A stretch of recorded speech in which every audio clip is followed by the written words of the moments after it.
ஆச்சி பாதாம் ட்ரிங்க். ஆச்சி பாதாம் ட்ரிங்க் ஒன்னு வாங்கினா ஒன்னு ஃப்ரீ. தென்காசி மாவட்டத்தில் தென்மேற்கு பருவமழை தீவிரமடைந்துள்ள நிலையில் விவசாயிகள் நேரடி நெல் விதைப்பில் ஈடுபட்டுள்ளனர். இதுகுறித்து விவசாயிகளிடம் நமது செய்தியாளர் ராஜன் நடத்திய கலந்துரையாடலை தற்போது பார்க்கலாம். தென்காசி மாவட்டம் புலியரை மேற்கு தொடர்ச்சி மலைப்பகுதியில் அதிகப்படியான விவசாயிகள் தற்போது நேரடி நெல் விதைப்பு பணிகளை மேற்கொண்டு வருகின்றனர். இந்த பணிகள் குறித்து நம்மளோடு பேசுவதற்காக இங்கு உள்ள விவசாயி செல்லத்துறை நம்மளோடு இருக்கிறார். அவரிடம் இதை பற்றி கேட்டு தெரிஞ்சுக்கிடலாம். ஐயா வணக்கம்.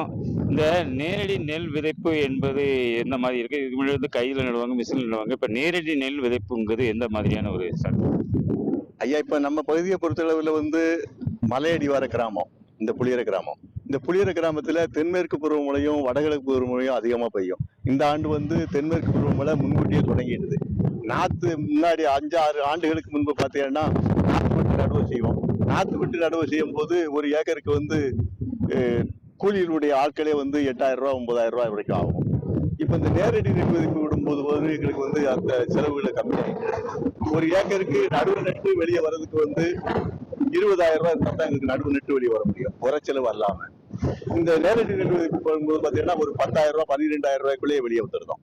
அப்போ இந்த ஆட்களை கூலி ஆட்களை பிடிச்சு வேலைகளை கொண்டு வரதுக்கு எங்களுக்கு பெரிய சிரமங்கள் இருக்கு. வேலை ஆட்கள் கிடைக்க மாட்டேங்காங்க.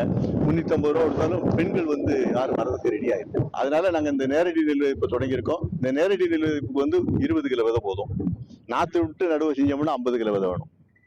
ரெண்டாவது, குறிப்பிட்ட காலங்களில் அந்த அறுவடை காலங்களுக்கு வரணும்.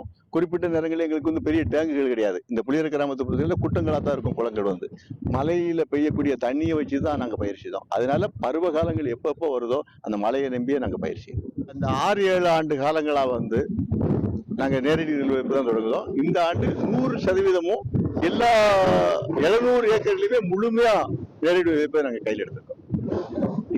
அந்த நாத்து எடுத்து நட்டு இந்த நெல் விளைவிப்பை விட இதுக்கும் அதுக்கும் என்ன வித்தியாசம் நினைக்கிறீங்க? நேரடி நெல் விதைப்புக்கு 20 கிலோ விதை போதும். ஆட்கள் கூலி ஆட்களுடைய செலவுகள் குறையுது. ஒரு ஏக்கரை நாங்க நாத்து விட்டு நடதா இருந்துச்சுன்னா 50 கிலோ நெல்லை நாத்தா பயிர் செய்ய விடணும். வேலையாள் கூலி 7,000 ரூபா ஆகும்.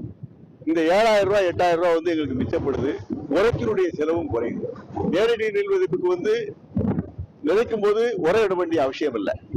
ஆனா நாட்டு விட்டு நடும்போது பாத்தீங்கன்னா 1 மூட்டை டிஏபி 1/2 மூட்டை யூரியா போட்டு தான் நாங்க நடுவோம். இப்ப அதோட செலவு குறையும் போது ஒரு ஏக்கருக்கு 8,000 ரூபாய் மிச்சப்படுது. அதனால இதே